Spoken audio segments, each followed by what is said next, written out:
Hello students. आज के video में हम पढ़ेंगे कि टाइम के संदर्भ में हम फॉर, सिंस, इन और फ्रॉम का प्रयोग कैसे करते हैं। तो सबसे पहले आइए फॉर को लेते हैं।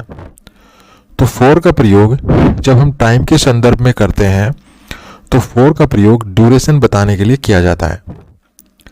जब ड्यूरेशन बताने के लिए फॉर का प्रयोग किया जाता है तो ड्यूरेशन हम फॉर के बाद लिखते हैं, जैसे for 2 minutes, for 2 hours, for 2 weeks, for 2 months, for 2 years.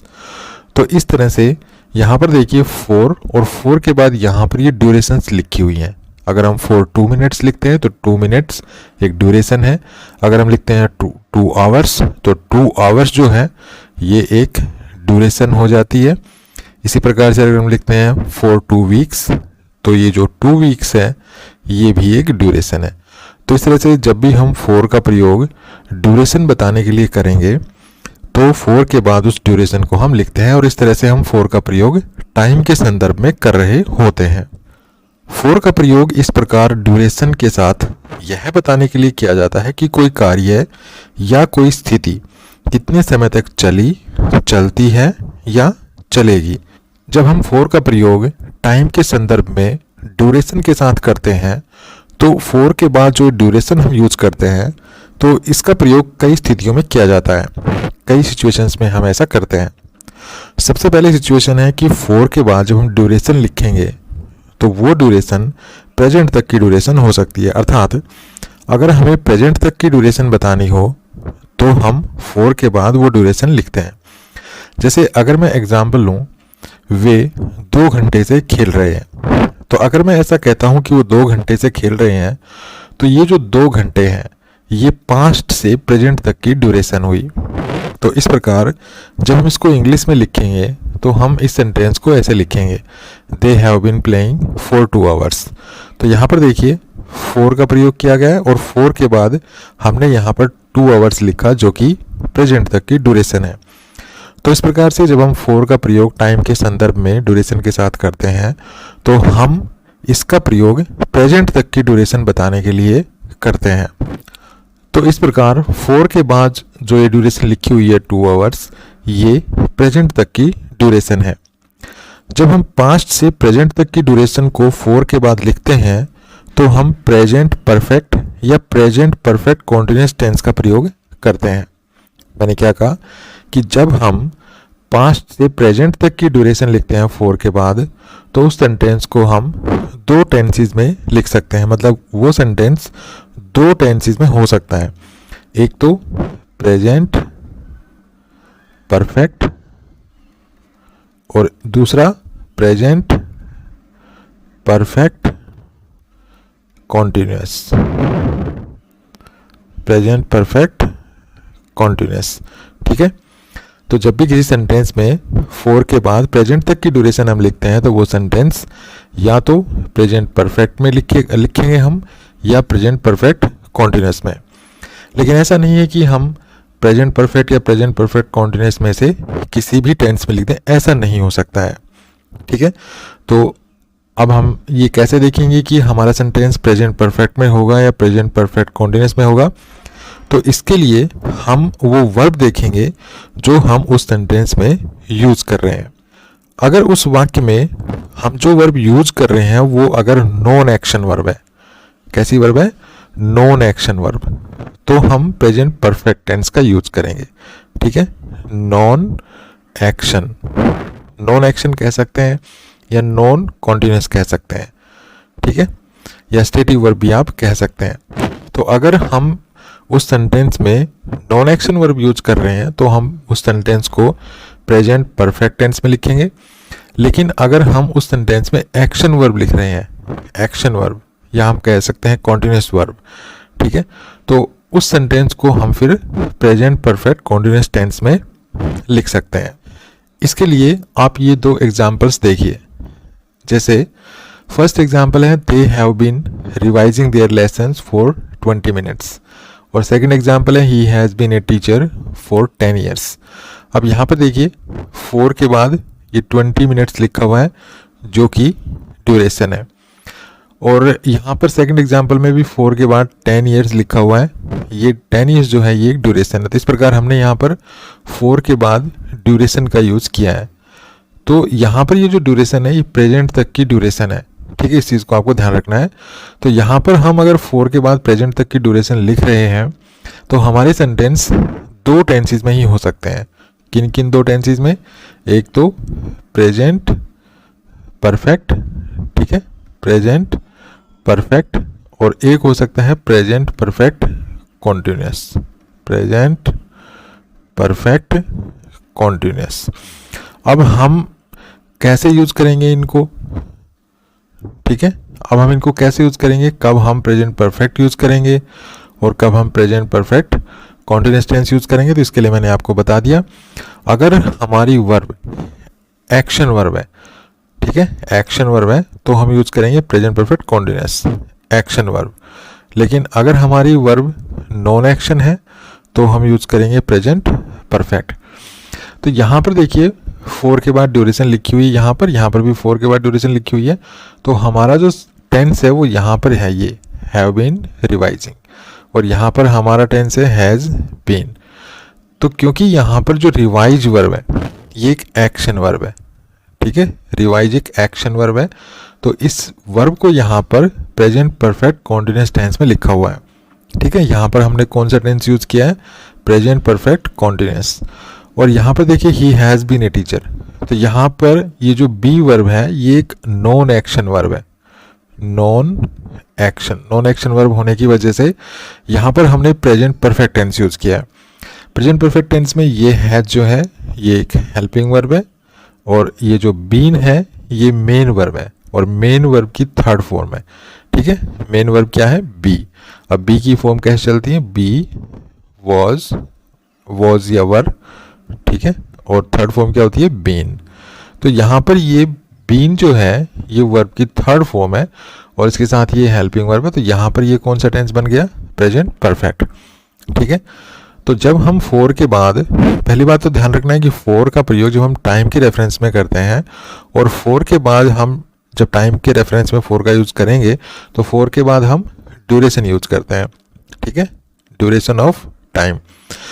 तो जो ड्यूरेशन ऑफ टाइम होती है, तो ड्यूरेशन के साथ जब आप 4 का यूज़ करेंगे तो अगर वो ड्यूरेशन प्रेजेंट तक की ड्यूरेशन है, ठीक है, मतलब कि कोई सिचुएशन या कोई कार्य पास्ट से अब तक चल रहा है, ठीक है, अब तक चल रहा है, और वो कार्य आगे भी चलेगा, ठीक है, चल भी सकता है आगे और वहीं पर भी रुक सकता है, ठीक है, लेकिन वो अब तक चलता आ रहा है, उसको शुरू हुए या होते हुए जो है कुछ समय हो चुका है, और वो जितना समय हो चुका है उसके लिए हम ड्यूरेशन यूज करते हैं 4 के बाद।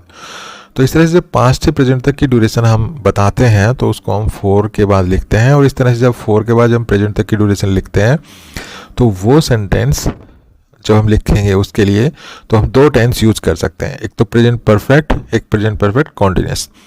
अब ये बात आप कैसे डिसाइड करेंगे कि भाई हमें प्रेजेंट परफेक्ट टेंस यूज करना है या present perfect continuous tense use करना है?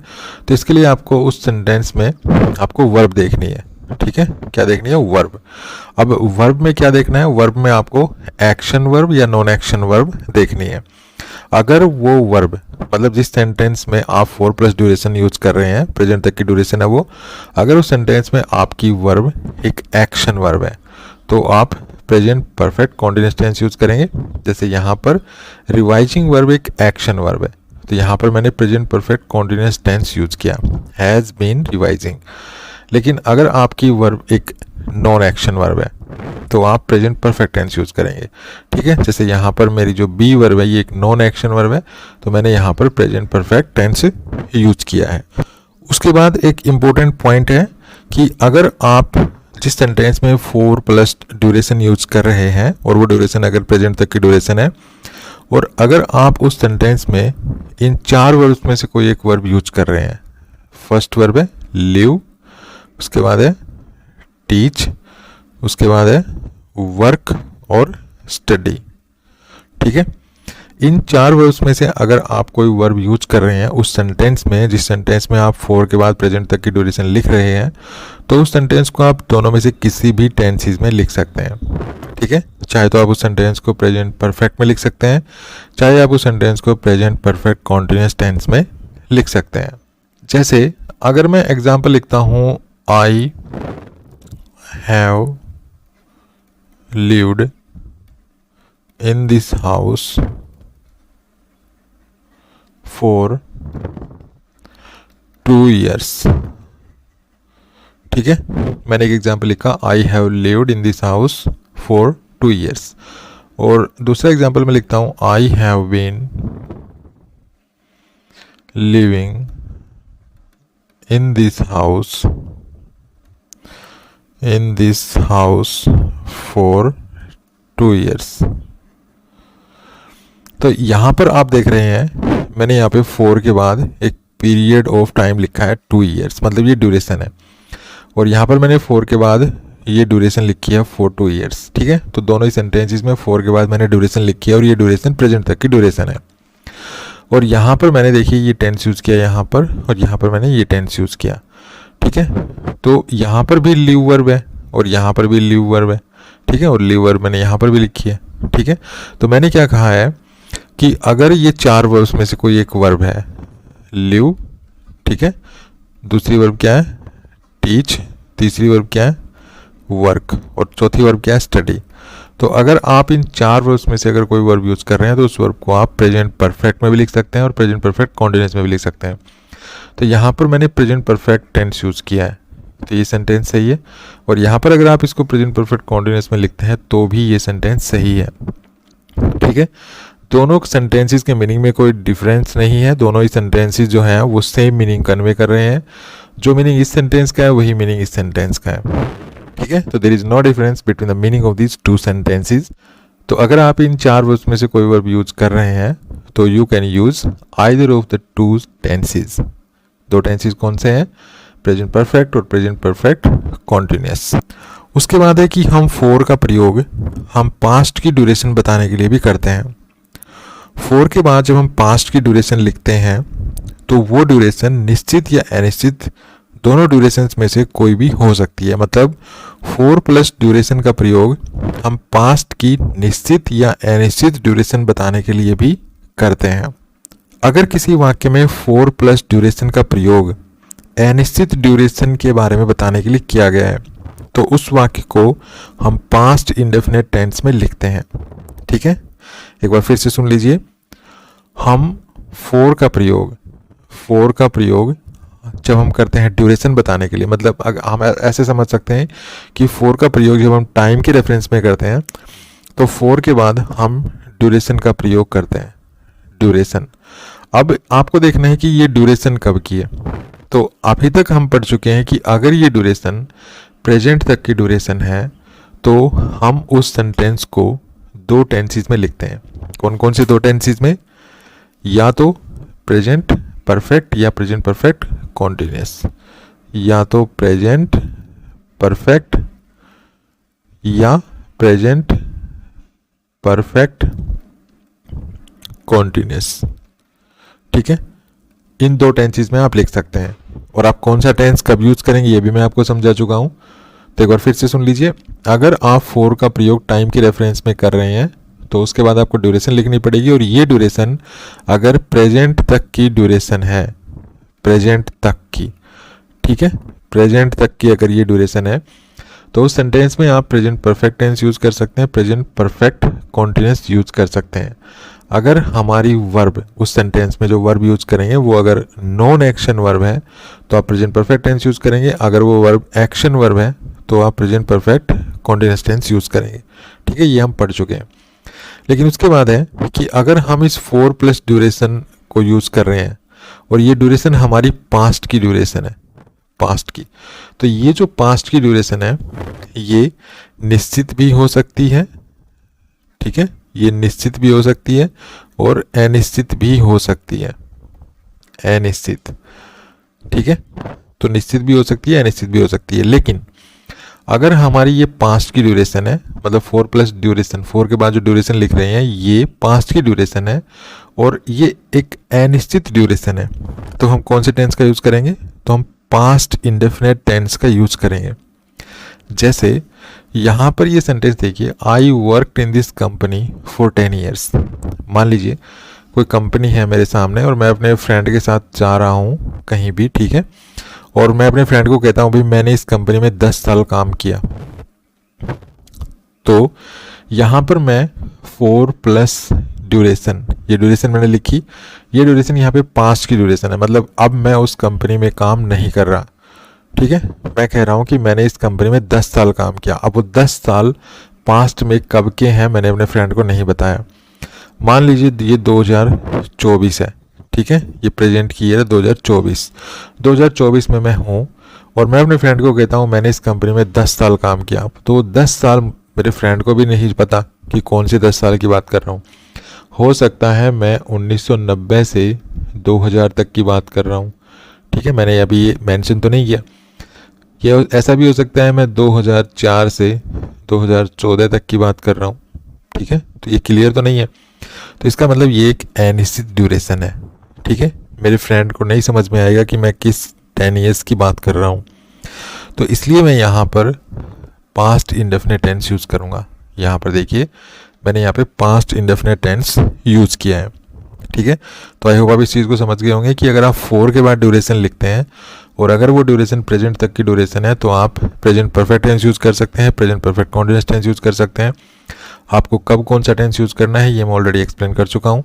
लेकिन अगर आप 4 का प्रयोग ड्यूरेशन बताने के लिए करते हैं और वो ड्यूरेशन अगर पास्ट की ड्यूरेशन है तो फिर आपको समझना पड़ेगा कि वो ड्यूरेशन जो पास्ट की ड्यूरेशन है वो निश्चित ड्यूरेशन है या अनिश्चित ड्यूरेशन है। अगर वो अनिश्चित ड्यूरेशन है तो फिर आपको जो है पास्ट इंडेफिनिट टेंस यूज करना पड़ेगा।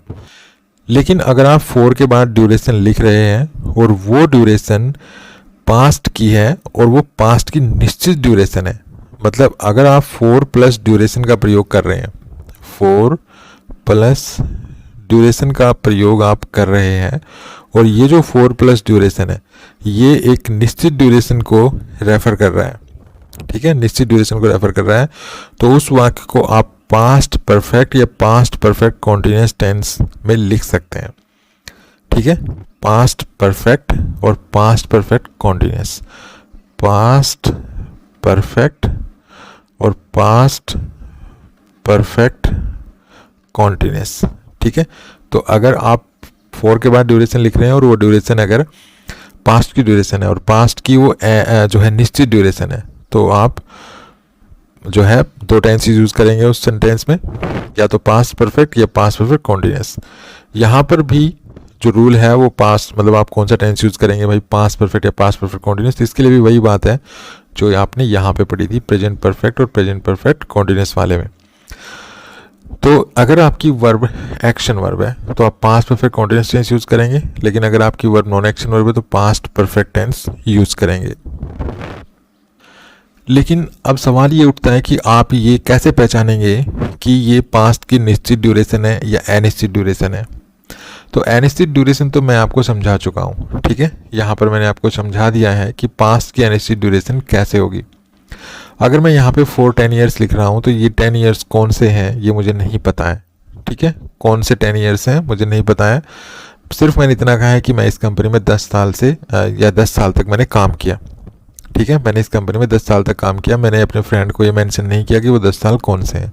वो 10 साल 1990 से 2000 भी हो सकते हैं, 2004 से 2014 भी हो सकते हैं, ठीक है, वो 10 साल कोई भी हो सकते हैं, 2013 से 2023 भी हो सकते हैं, तो कोई भी 10 साल हो सकते हैं। तो यहाँ पर ये पास्ट की जो ड्यूरेशन है ये एक अनिश्चित ड्यूरेशन है। लेकिन जब आपको निश्चित ड्यूरेशन मिलेगी तो वो निश्चित ड्यूरेशन पास्ट के किसी पर्टिकुलर पॉइंट से पहले की ड्यूरेशन होगी। मतलब आपको सेंटेंस में दिया गया मिलेगा कि वो जो ड्यूरेशन है उसका एंड पॉइंट कहाँ पर था, ठीक है। जैसे मैं टाइमलाइन के द्वारा आपको समझाऊं तो ये मेरा प्रेजेंट है और ये मेरा पास्ट है और ये मेरा फ्यूचर है। मैंने आपको ये टाइमलाइन यहाँ पे बनाई। यहाँ पे मेरा जो स्पीकिंग टाइम होगा वो ये होगा, क्योंकि किसी भी सेंटेंस का जो डिफ़ॉल्ट स्पीकिंग टाइम होता है वो प्रेजेंट होता है, ठीक है। तो ये प्रेजेंट है, ये किसी भी सेंटेंस का डिफ़ॉल्ट स्पीकिंग टाइम होता है। तो पास्ट की जो है निश्चित ड्यूरेशन कैसे होगी, जैसे यहाँ पर किसी एक एक्शन को मेंशन किया गया होगा, पास्ट के एक्शन को, और ये जो ड्यूरेशन होगी ना पास्ट की जो ड्यूरेशन होगी, ये जो ड्यूरेशन है इसका एंडिंग पॉइंट यहाँ पे होगा, ठीक है। तो ये एक निश्चित ड्यूरेशन होगी यहाँ पे, ठीक है, निश्चित ड्यूरेशन कैसे होगी भाई, यहाँ पे ये जो ड्यूरेशन है इसका हम जो लास्ट पॉइंट है वो हम मेंशन कर रहे हैं कि भाई ड्यूरेशन कब तक चली। ठीक है, यहाँ पर तो हमें नहीं पता कि ये 10 ईयर्स कब ख़त्म हुए, हमें नहीं पता। अगर मैं इतना सेंटेंस बोलता हूँ I work in this company for 10 years, तो 10 साल कब ख़त्म हुए मुझे नहीं पता। लेकिन यहाँ पर ये जो 10 साल होंगे, ठीक है, कोई भी साल होंगे, 10 साल, 4 साल, 5 साल, 2 सप्ताह, 3 सप्ताह, जो भी होंगे, लेकिन वो जो ड्यूरेशन होगी ना उसका एंड पॉइंट आपको मेंशन किया मिलेगा यहाँ पे। तो ये यहाँ पे ऐसी ड्यूरेशन जो होती है वो एक निश्चित ड्यूरेशन होती है, और इसके लिए हम पास्ट परफेक्ट या past perfect continuous tenses use करते हैं। ठीक है, अब पास्ट परफेक्ट कब यूज करेंगे, जब एक्शन वर्ब जब जो वर्ब हम यूज करेंगे वो नॉन एक्शन वर्ब होगी, और पास्ट परफेक्ट कॉन्टिन्यूअस जब यूज करेंगे जब वो एक्शन वर्ब होगी। अब यहाँ पे इस सेंटेंस को लीजिए, they had been waiting for you for 3 hours when you reached there. इस सेंटेंस का मीनिंग है कि जब तुम वहाँ पर पहुँचे तो वो 3 घंटे से तुम्हारी प्रतीक्षा कर रहा था। तो इस सेंटेंस को मैं यहाँ बोल रहा हूँ। ठीक है, ये मेरा प्रेजेंट है, और प्रेजेंट किसी भी सेंटेंस का डिफ़ॉल्ट स्पीकिंग टाइम होता है, हम सब जानते हैं। अब मैं यहाँ पे क्या कर रहा हूँ कि जब तुम वहाँ पहुँचे, तो ये पहुँचना कहाँ हुआ, यहाँ पे। ठीक है, यहाँ पे पहुँचना हुआ, तो वो इंतज़ार कब से कब तक करे थे, 3 घंटे उन्होंने इंतज़ार किया। तो जो 3 घंटे हैं, 4 के बाद जो ये ड्यूरेशन लिखी हुई है, ये ड्यूरेशन जाहिर सी बात है कि जब ये यहाँ पे पहुँचा, जब यू जो है वो पहुँचा, ठीक है, तो पहुँचा कहाँ पे, इस पॉइंट पे, तो इससे पहले के 3 घंटे हैं ये। तो यहाँ पर ये 3 घंटे हमें पता है कि कौन से 3 घंटे हैं। ठीक है, तो यहाँ पर इस पॉइंट से जस्ट पहले के 3 घंटे हैं, मतलब ये 3 घंटे कब तक के, ये 3 घंटे कब समाप्त हुए, जब जो यू है वो पहुँचा। तो यहाँ पर ये पॉइंट है जहाँ जब यू पहुँचा, और इससे पहले के 3 घंटे, तो यहाँ पर ये एक निश्चित ड्यूरेशन है पास्ट की। तो निश्चित ड्यूरेशन है पास्ट की, तो यहाँ पर हम प्रेजेंट या तो हम पास्ट परफेक्ट टेंस यूज़ करेंगे या past perfect continuous tense use करेंगे। तो यहाँ पर जो वेट वर्ब है ये एक एक्शन वर्ब है। अब जब एक्शन वर्ब है तो यहाँ पर हम past perfect continuous tense use करेंगे। ठीक है, तो आई होप आप समझ गए होंगे। तो 4 का प्रयोग जब हम टाइम के रेफरेंस में करते हैं तो 4 के बाद हम ड्यूरेशन लिखते हैं, और वो ड्यूरेशन हम देखते हैं कि वो ड्यूरेशन भाई प्रेजेंट की है या पास्ट की है। अगर वो ड्यूरेशन प्रेजेंट की है तो हम उस सेंटेंस को प्रेजेंट परफेक्ट या प्रेजेंट परफेक्ट कॉन्टिन्यूअस टेंसेस में लिखते हैं। अब प्रेजेंट परफेक्ट या प्रेजेंट परफेक्ट कॉन्टिन्यूअस टेंस में से हम कौन सा टेंस यूज़ करेंगे, इसके लिए हम वर्ब देखते हैं। अगर हमारी वर्ब एक्शन वर्ब है तो हम present perfect continuous tense use करते हैं। अगर हमारी वर्ब नॉन एक्शन वर्ब है तो हम प्रेजेंट परफेक्ट टेंस यूज़ करते हैं। अगर हम 4 के बाद जो ड्यूरेशन लिख रहे हैं, अगर वो ड्यूरेशन पास्ट की ड्यूरेशन है तो हम ये देखते हैं कि वो ड्यूरेशन निश्चित ड्यूरेशन है या अनिश्चित ड्यूरेशन है। ठीक है, मतलब उस ड्यूरेशन का जो एंड पॉइंट है वो हमें पता है नहीं पता है। अगर हमें उस ड्यूरेशन का एंड पॉइंट नहीं पता है तो वो ड्यूरेशन अनिश्चित ड्यूरेशन है, उसके लिए हम पास्ट इंडेफिनिट टेंस यूज़ करते हैं। लेकिन अगर उस ड्यूरेशन का एंड पॉइंट हमें पता है तो हम उस सेंटेंस को निश्चित ड्यूरेशन मान के चलते हैं, और उस सेंटेंस को हम पास्ट परफेक्ट या पास्ट परफेक्ट कॉन्टिन्यूअस टेंसेस में लिखते हैं। अगर हमारी वर्ब एक्शन वर्ब है तो हम past perfect continuous tense use करते हैं। अगर हमारी वर्ब नॉन एक्शन वर्ब है तो हम पास्ट परफेक्ट टेंस यूज़ करेंगे। उसके बाद है हम 4+ ड्यूरेशन का प्रयोग फ्यूचर की ड्यूरेशन के बारे में बताने के लिए भी करते हैं। जैसे my boss will be in Italy for the next 3 years. तो यहाँ पर देखिए 4 के बाद यहाँ पर ये ड्यूरेशन लिखी हुई है, लेकिन ये जो ड्यूरेशन है ये फ्यूचर की ड्यूरेशन है। अब जब फ्यूचर की ड्यूरेशन है तो जाहिर सी बात है हमारा जो सेंटेंस होगा वो फ्यूचर इंडेफिनिट टेंस में होगा। ठीक है, तो यहाँ पर देखिए विल बी, तो यहाँ पर हमने फ्यूचर इंडेफिनिट टेंस यूज़ किया है। 4+ ड्यूरेशन का प्रयोग अगर किसी ऐसे वाक्य में हुआ है जिसमें प्रेजेंट टेंस है, ठीक है, जिसमें प्रेजेंट टेंस है, तो भी 4 के बाद प्रयोग हुई ड्यूरेशन फ्यूचर की ड्यूरेशन होती है। ठीक है, जैसे अगर मैं कहूँ कि मैं यहाँ 2 घंटे तक हूँ, ठीक है, मैं यहाँ 2 घंटे तक हूँ, तो यहाँ पर मैं कैसे बोलूँगा इस सेंटेंस को, I am here for 2 hours. तो यहाँ पर देखिए 4 के बाद 2 आवर्स की ड्यूरेशन है। ठीक है, और मैं यहाँ 2 घंटे तक हूँ, तो इसका मतलब क्या हुआ कि जिस समय मैं बोल रहा हूँ उसके बाद मैं 2 घंटे तक हूँ। ठीक है, जैसे मैं बोल रहा हूँ 8 बजे, तो इसका मतलब मैं 2 घंटे तक हूँ, इसका मतलब मैं 10 बजे तक यहाँ हूँ। ठीक है, तो ये फ्यूचर की ड्यूरेशन हुई। तो फ्यूचर की ड्यूरेशन हुई तो यहाँ पर हम यहाँ पर हम देखिए प्रेजेंट टेंस का यूज़ कर रहे हैं। ठीक है, तो इस चीज़ का भी आपको ध्यान रखना है। इसके अलावा आपको एक चीज़ और ध्यान रखनी है, वो ये है कि अगर आप 4+ ड्यूरेशन का प्रयोग फ्यूचर के लिए कर रहे हैं और इस ड्यूरेशन का संबंध फ्यूचर के किसी पॉइंट ऑफ टाइम से है, तो हम फ्यूचर परफेक्ट या फ्यूचर परफेक्ट कॉन्टिन्यूअस टेंस का प्रयोग करते हैं। इसके लिए भी हम सेंटेंस की वर्ब देखते हैं। अगर वर्ब नॉन एक्शन वर्ब है तो हम फ्यूचर परफेक्ट टेंस यूज करते हैं, और अगर वर्ब एक्शन वर्ब है तो हम फ्यूचर परफेक्ट कॉन्टिन्यूस टेंस का प्रयोग करते हैं। आइए इस चीज़ को मैं एक एग्जाम्पल के द्वारा आपको समझाता हूँ। देखिए, मैंने यहाँ पे क्या कहा है कि अगर हमारी फ्यूचर की जो ड्यूरेशन होगी जो हम 4 के बाद लिखेंगे, ठीक है, मतलब 4 के बाद जो हम ड्यूरेशन लिखेंगे, अगर वो फ्यूचर की ड्यूरेशन है और उस ड्यूरेशन का संबंध फ्यूचर के किसी पॉइंट से है, ठीक है। जैसे मान लीजिए मैंने एक सेंटेंस लिखा,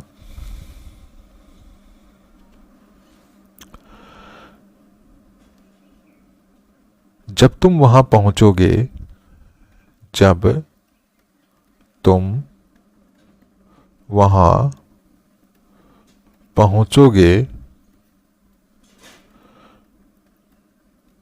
तो वह तुम्हारा 2 घंटे से इंतजार कर रहा होगा, इंतजार कर रहा होगा, ठीक है। अब इस सेंटेंस को अगर मैं इंग्लिश में लिखूंगा तो मैं देखिए कैसे लिखूंगा, When you reach there, he will have been waiting for you for 2 hours, ठीक है। हम इसको इस तरह से इंग्लिश में लिखेंगे। अब यहाँ पर हम क्या समझे, देखिए मैंने आपको क्या कहा था कि अगर हम 4 के बाद ड्यूरेशन यूज कर रहे हैं और वो ड्यूरेशन फ्यूचर की ड्यूरेशन है और उस ड्यूरेशन का संबंध अगर फ्यूचर के किसी पॉइंट से है, तो यहाँ पर इसको इरेज कर लेते हैं थोड़ा सा। तो यहाँ पर मैंने इस इरेज कर लिया है। इरेज मैंने क्यों किया है, यहाँ पर टाइमलाइन बनाने के लिए। तो मैंने यहाँ पे एक टाइमलाइन बनाई, यहाँ पर मेरा प्रेजेंट है और यहाँ पर मेरा पास्ट है और यहाँ पर मेरा फ्यूचर है, ठीक है। और जैसा कि हम सब जानते हैं किसी भी सेंटेंस को बोलने का डिफ़ॉल्ट स्पीकिंग टाइम क्या होता है, प्रेजेंट होता है। तो ये मेरा स्पीकिंग टाइम है, मैं इस सेंटेंस को यहाँ पे बोल रहा हूँ प्रेजेंट में। तो मैंने क्या कहा कि जब तुम वहाँ पहुँचोगे, मैंने किसी पर्सन से कहा कि भाई जब तुम वहाँ पहुँचोगे, तो पहुँचोगे मतलब किसी फ्यूचर में किसी पॉइंट पर ये पहुँचेगा, ठीक है। तो वो तुम्हारा 2 घंटे से इंतज़ार कर रहा होगा। तो इंतज़ार कब से कर रहा होगा, 2 घंटे से। तो 2 घंटे कब के 2 घंटे हैं, 2 घंटे इस पॉइंट से पहले के 2 घंटे। तो ये जो 2 घंटे हुए, ये 2 घंटे, इसका संबंध ये देखिए इस पॉइंट से हो गया, फ्यूचर के एक पॉइंट से हो गया। तो इसका मतलब ये जो ड्यूरेशन हम लिखेंगे, तो इस ड्यूरेशन के लिए हम जो सेंटेंस लिखेंगे उस सेंटेंस को हम या तो फ्यूचर परफेक्ट में लिखेंगे या फ्यूचर परफेक्ट कॉन्टिन्यूस में लिखेंगे। इसके लिए हमें वर्ब देखनी पड़ेगी। अगर हमारी वर्ब एक्शन वर्ब है तो फ्यूचर परफेक्ट कॉन्टिन्यूस, अगर नॉन एक्शन वर्ब है तो फ्यूचर परफेक्ट टेंस हम यूज़ करेंगे। तो यहाँ पर हमारी जो ये ड्यूरेशन है, ये इस ड्यूरेशन का संबंध जो है वो इस पॉइंट से हो गया जो कि फ्यूचर का पॉइंट है, ठीक है। तो यहाँ पर ये जो हम लिखेंगे, यहाँ पर जिस एक्शन का हम जिक्र करेंगे वो हमारा एक्शन हम फ्यूचर परफेक्ट कॉन्टिन्यूस टेंस में लिखेंगे, क्योंकि यहाँ पे इंतजार करना एक एक्शन वर्ब है, तो इसको फ्यूचर परफेक्ट कॉन्टिन्यूस में ही हम लिखेंगे। तो हम इस पॉइंट के लिए क्या यूज़ करेंगे, इस पॉइंट के लिए क्लोज यूज़ करेंगे, तो एक टाइम क्लोज होगी। और टाइम क्लोज को हम जो है, जब हम फ्यूचर की कोई टाइम क्लोज लिखते हैं, मतलब कोई ऐसी टाइम क्लोज लिखते हैं जिसमें फ्यूचर का टाइम हो, तो हम उसको प्रेजेंट इंडेफिनिट टेंस में लिखते हैं। तो यहाँ पर हमने लिखा व्हेन यू रीच देयर, ठीक है। तो यहाँ पर एक टाइम क्लोज है और ये फ्यूचर, इसमें फ्यूचर टाइम है, तो इसके लिए हमने प्रेजेंट इंडेफिनिट टेंस यूज़ किया यहाँ पर, ठीक है।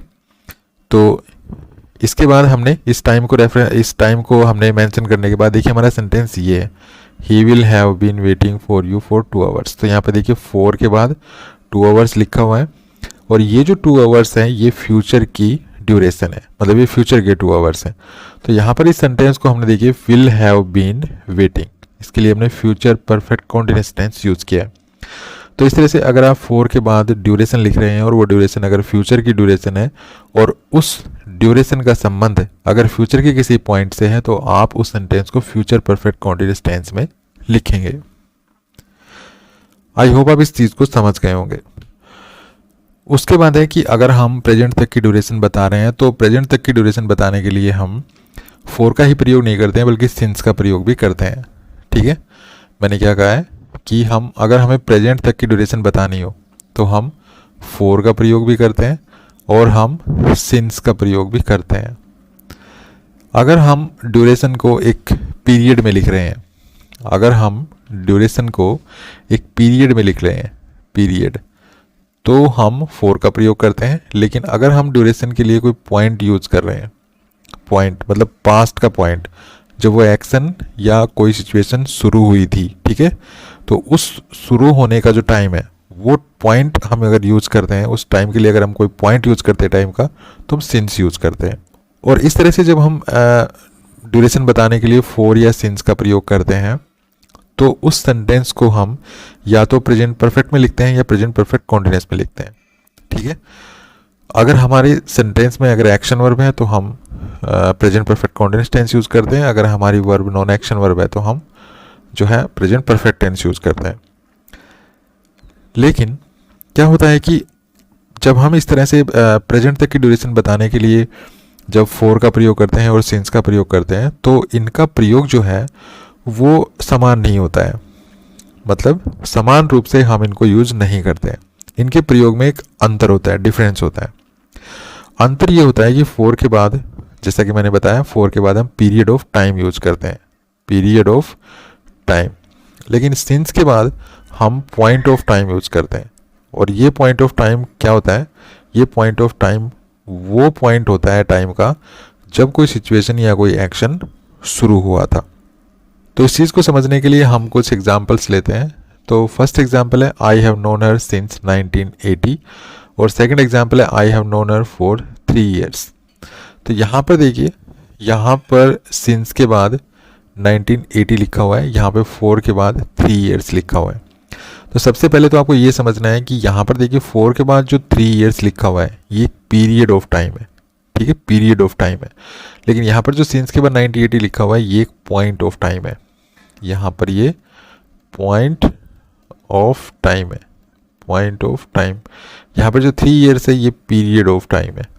तो सबसे पहले तो आपको ये समझना है कि अगर आप पीरियड ऑफ टाइम यूज़ कर रहे हैं ड्यूरेशन बताने के लिए तो आप 4 यूज़ करेंगे पीरियड ऑफ टाइम से पहले।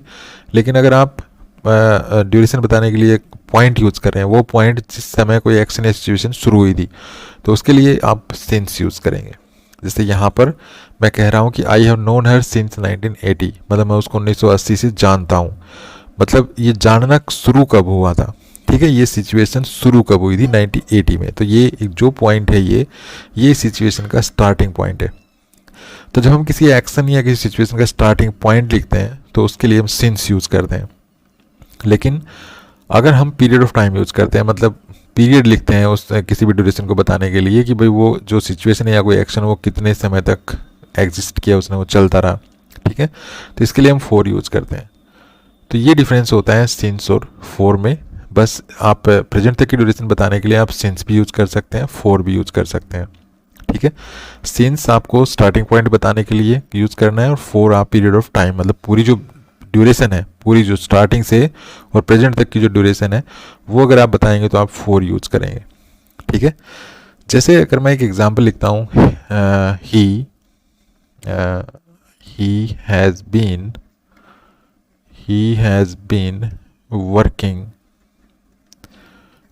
बीन वर्किंग और यहाँ पर मैं लिखता हूँ 7 AM, ठीक है। और दूसरा एग्जांपल में लिखता हूँ he has been working 2 hours, ठीक है। ये मैंने यहाँ पे लिखा और यहाँ पर मैं एक टाइमलाइन बनाई, मैंने यहाँ पर मैं एक टाइमलाइन से आपको समझाने की कोशिश करता हूँ। यहाँ पर मैंने एक टाइमलाइन बनाई, ये मेरा प्रेजेंट है, ठीक है, ये मेरा फ्यूचर है और ये मेरा पास्ट है। तो यहाँ पर हम मान लेते हैं कि 9 बजे हैं, प्रेजेंट में 9 बजे हैं, 9 AM, और मैं कहता हूँ कि वो काम कर रहा है 7 बजे से। तो यहाँ पर ये काम करना कब शुरू हुआ था? 7 बजे। तो यहाँ पर हम मान लेते हैं 7 बजे ये पॉइंट है, यहाँ पर है 7 AM, ठीक है। तो मैं यहाँ पे ये कह रहा हूँ कि भाई वो 7 बजे से काम कर रहे हैं। तो अगर मैं इस स्टार्टिंग पॉइंट को अगर मेंशन करूँगा, मतलब इस बात को बताने के लिए कि भाई वो काम कर रहा है तो कब से कर रहा है, तो अगर मैं इस स्टार्टिंग पॉइंट को अगर मेंशन करूँगा 7 AM को, अर्थात मैं ये बताऊँगा कि भाई उसने काम करना कब शुरू किया था, तो यहाँ पर मैं स्टार्टिंग पॉइंट बता रहा हूँ। तो अगर मैं स्टार्टिंग पॉइंट बताऊँगा तो मैं 7 AM मुझे लिखना पड़ेगा। तो 7 AM अगर मैं लिखूँगा तो ये स्टार्टिंग पॉइंट है। तो मैं यहाँ पर 7 AM से पहले क्या लिखूँगा, मैं सिंस। ठीक है, लेकिन अगर मैं इस ड्यूरेशन को मैं इस तरह से ना बता के कि भाई 7 बजे से वो काम कर रहा था, ये ना बता के मैं 7 बजे से लेके और प्रेजेंट तक का ये जो टाइम है इसको भी मेंशन कर सकता हूँ इसको। तो ये 7 से लेके 9 बजे तक कितने घंटे हो गए, 2 आवर्स। ठीक है, तो अब ये 2 आवर्स जो है ये ड्यूरेशन है। अब ड्यूरेशन है तो मुझे 2 आवर्स अगर मैं लिखूंगा तो मुझे यहाँ पे 4 लिखना पड़ेगा, क्योंकि अब ये ड्यूरेशन है। ठीक है, तो ये डिफरेंस होता है 4 और सिंस में। 4 के बाद आप पीरियड ऑफ टाइम लिखते हैं और सिंस के बाद आप स्टार्टिंग पॉइंट ऑफ जो है टाइम लिखते हैं। मतलब जो पॉइंट ऑफ टाइम होता है वो एक सिचुएशन या किसी एक्शन का स्टार्टिंग पॉइंट होता है। आइए अब देखते हैं कि जब हम फ्रॉम और सिंस का प्रयोग टाइम के रेफरेंस में करते हैं तो इनमें क्या अंतर होता है। तो देखिए, फ्रॉम और सिंस दोनों का प्रयोग किसी एक्शन, इवेंट या स्टेट के स्टार्टिंग पॉइंट के बारे में बताने के लिए किया जाता है। ठीक है, लेकिन इन दोनों के प्रयोग में अंतर होता है। ऐसा नहीं है कि हमें स्टार्टिंग पॉइंट दिखा और हमने फ्रॉम यूज़ कर दिया और हमने कभी भी सिंस यूज़ कर दिया, ऐसा नहीं है। हम फ्रॉम और सिंस दोनों का प्रयोग अलग अलग कंडीशन में करते हैं। अब हमें ये सीखना बहुत ज़रूरी होता है कि कब हम फ्रॉम का प्रयोग करेंगे स्टार्टिंग पॉइंट बताने के लिए, कब सिंस का प्रयोग करेंगे। ठीक है, तो देखिए यहाँ पर मैंने एक एग्जाम्पल लिखा, I will be there from 9 to 10। तो यहाँ पर जो 9 है, मतलब इस सेंटेंस का मतलब है कि मैं वहाँ पर 9 बजे से लेकर 10 बजे तक रहूँगा। तो यहाँ पर स्टार्टिंग पॉइंट क्या है, 9। तो यहाँ पर 9 से पहले फ्रॉम का प्रयोग किया मैंने। ठीक है, क्योंकि यहाँ पर 9 एक स्टार्टिंग पॉइंट है, इसलिए मैंने यहाँ पे लिखा फ्रॉम 9। ठीक है, इसी प्रकार अगर मैं कहता हूँ I have been waiting since 8 o'clock, कि मैं 8 बजे से प्रतीक्षा कर रहा हूँ, तो इसका मतलब 8 बजे से प्रतीक्षा कर रहा हूँ। इट मीन्स यहाँ पर स्टार्टिंग पॉइंट क्या है, 8 बजे। तो यहाँ पर मैंने इससे पहले 8 बजे से पहले देखिए सिंस का यूज़ किया। तो यहाँ पर क्योंकि 8 o'clock एक स्टार्टिंग पॉइंट है तो इससे पहले सिंस का यूज़ किया। इससे पहले वाले एग्जाम्पल में 9 एक स्टार्टिंग पॉइंट था, तो यहाँ पर 9 से पहले मैंने फ्रॉम यूज़ किया। ठीक है, तो अब बात आती है कि हम कब फ्रॉम का यूज़ करेंगे, कब हम सिंस का यूज़ करेंगे। तो हम सिंस का प्रयोग तब करते हैं जब स्टार्टिंग पॉइंट से प्रेजेंट तक की ड्यूरेशन को हम मेजर कर रहे हो। ठीक है, मतलब स्टार्टिंग पॉइंट से और प्रेजेंट तक की ड्यूरेशन, स्टार्टिंग पॉइंट से प्रेजेंट तक की ड्यूरेशन, अगर हम ऐसी ड्यूरेशन को मेजर कर रहे हो तो हम सिंस का यूज़ करेंगे। या फिर हम पास्ट तक के किसी मोमेंट तक की ड्यूरेशन को अगर मेजर कर रहे हैं, ठीक है, पास्ट तक की ड्यूरेशन, जैसे ये मेरा टाइमलाइन है, ये मेरा प्रेजेंट हो गया और यहाँ पर पास्ट का कोई मोमेंट है, मतलब पास्ट का ये पॉइंट है और यहाँ तक की अगर ड्यूरेशन है कोई, ठीक है, यहाँ से पास्ट से और फिर पास्ट के मोमेंट तक यहाँ तक की अगर ड्यूरेशन है तो फिर हम सिंस का प्रयोग करेंगे। इसके अलावा अन्य परिस्थितियों में हम फ्रॉम का प्रयोग करेंगे। ठीक है, अब यहाँ पर एक बात हमें समझ में आती है कि अगर हम स्टार्टिंग पॉइंट बताने के लिए सिंस का यूज़ करते हैं तो हमारा सेंटेंस या तो प्रेजेंट परफेक्ट में होगा या प्रेजेंट परफेक्ट कॉन्टिन्यूस में होगा या पास्ट परफेक्ट में होगा या पास्ट परफेक्ट कॉन्टिन्यूस में होगा। ठीक है, आइए वापस चीज़ को समझ गए होंगे। और अगर हम ड्यूरेशन बता रहे हैं और उस ड्यूरेशन बताने वाले सेंटेंस में अगर हमने किसी और सेंटेंस का यूज़ किया है तो हम उस स्टार्टिंग पॉइंट को मेंशन करने के लिए फ्रॉम का प्रयोग कर सकते हैं। ठीक है, इस चीज़ को आपको ध्यान रखना है। तो ये चीज़ आपको ध्यान रखनी है कि अगर हम प्रेजेंट तक की ड्यूरेशन बताने के लिए अगर हम स्टार्टिंग पॉइंट यूज़ कर रहे हैं तो हम सिंस का यूज़ करेंगे। अगर हम पास्ट के किसी मोमेंट तक की ड्यूरेशन बता रहे हैं और उसके लिए अगर हम जो है स्टार्टिंग पॉइंट यूज़ कर रहे हैं तो हम सिंस का यूज़ करेंगे। ठीक है, इसके अलावा जितने भी केसेस होते हैं, जो भी और परिस्थितियाँ होंगी, वहाँ पर हम फ्रॉम का यूज़ करेंगे। उसके बाद आपको ये चीज़ ध्यान रखनी है कि अगर स्टार्टिंग पॉइंट दे रखा है और स्टार्टिंग पॉइंट के साथ ही उसका एंडिंग पॉइंट भी दे रखा है, ठीक है, तो भी हम फ्रॉम का यूज़ करेंगे, सिंस का प्रयोग नहीं करेंगे। जैसे यहाँ पर इस एग्जाम्पल में देखिए, यहाँ पर I will be there from 9 to 10, तो यहाँ पर देखिए स्टार्टिंग पॉइंट भी दे रखा है और एंड पॉइंट भी दे रखा है, तो यहाँ पर हमने सिंस, यहाँ पर हमने फ्रॉम का यूज़ किया है। ठीक है, तो आई होप आप इस चीज़ को समझ गए होंगे कि फ्रॉम और सिंस दोनों का प्रयोग हम स्टार्टिंग पॉइंट बताने के लिए करते हैं, किसी एक्शन, इवेंट या स्टेट का जो स्टार्टिंग पॉइंट है वो बताने के लिए करते हैं। बस आपको ये ध्यान रखना है कि अगर हम स्टार्टिंग पॉइंट बता रहे हैं और उस स्टार्टिंग पॉइंट से कोई एक्शन या कोई सिचुएशन प्रेजेंट तक जो है चली, ठीक है, मतलब उस सिचुएशन, उस एक्शन या उस स्टेट का अस्तित्व जो है वो स्टार्टिंग पॉइंट से प्रेजेंट तक रहा है, तो हम इस स्टार्टिंग पॉइंट को मेंशन करने के लिए सिंस का यूज़ करेंगे। ठीक है, या फिर पास्ट का कोई पर्टिकुलर टाइम है, पास्ट का कोई पर्टिकुलर मोमेंट है, वहाँ तक कोई सिचुएशन या कोई एक्शन या कोई स्टेट एग्जिस्ट की, तो फिर हम सिंस का यूज़ करेंगे। इसके अलावा जितने भी और केसेस हैं वहाँ पर हम फ्रॉम का यूज़ करेंगे स्टार्टिंग पॉइंट बताने के लिए। दूसरा, अगर स्टार्टिंग पॉइंट के साथ साथ एंड पॉइंट भी दे रखे हैं किसी एक्शन, किसी सिचुएशन या किसी स्टेट का, तो फिर हम स्टार्टिंग पॉइंट से पहले फ्रॉम का ही यूज़ करेंगे, यहाँ पर हम सिंस का यूज़ नहीं करेंगे। ये चीज़ आपको ध्यान रखनी है। तो आई होप आप समझ गए होंगे कि हम टाइम के रेफरेंस में फॉर, सिंस, फ्रॉम, ठीक है, इनका प्रयोग हम कब करते हैं। एक चीज़ यहाँ पे रह गई हमारी कि हम जो है इन का प्रयोग कब करेंगे ड्यूरेशन बताने के लिए, या फिर टाइम के रेफरेंस में हम इन का प्रयोग कैसे करेंगे। तो देखिए, अमेरिकन इंग्लिश में नेगेटिव और सुपरलेटिव में फॉर की जगह इन का प्रयोग भी किया जा सकता है, लेकिन ये अमेरिकन इंग्लिश में ऐसा होता है। इसके लिए आपके लिए कुछ एग्जाम्पल्स हैं, जैसे कि फर्स्ट एग्जाम्पल है I have not seen him for months. तो यहाँ पर देखिए फॉर मंथ्स मतलब मैंने उसको कई महीनों से नहीं देखा है, तो यहाँ पर नेगेटिव सेंटेंस है, और यहाँ पर हमने फॉर के बाद देखिए 4 months मतलब ये पीरियड ऑफ टाइम है। ठीक है, यहाँ पर ये ड्यूरेशन है। और अमेरिकन इंग्लिश में यहाँ पर देखिए ड्यूरेशन बताने के लिए अभी तो मैंने 4 का यूज़ किया है, यहाँ पर आप 4 की जगह इन का यूज़ भी कर सकते हैं। नेक्स्ट देखिए, it was the worst storm for years.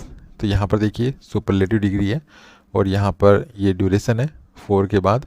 तो इस तरह से आप, क्योंकि ये सुपरलेटिव डिग्री है, तो इस सेंटेंस में आप 4 की जगह इन का प्रयोग भी कर सकते हैं। इस प्रकार अमेरिकन इंग्लिश में ऐसा होता है, अमेरिकन इंग्लिश में नेगेटिव और सुपरलेटिव में हम 4 की जगह इन का प्रयोग ड्यूरेशन बताने के लिए इस तरह से कर सकते हैं।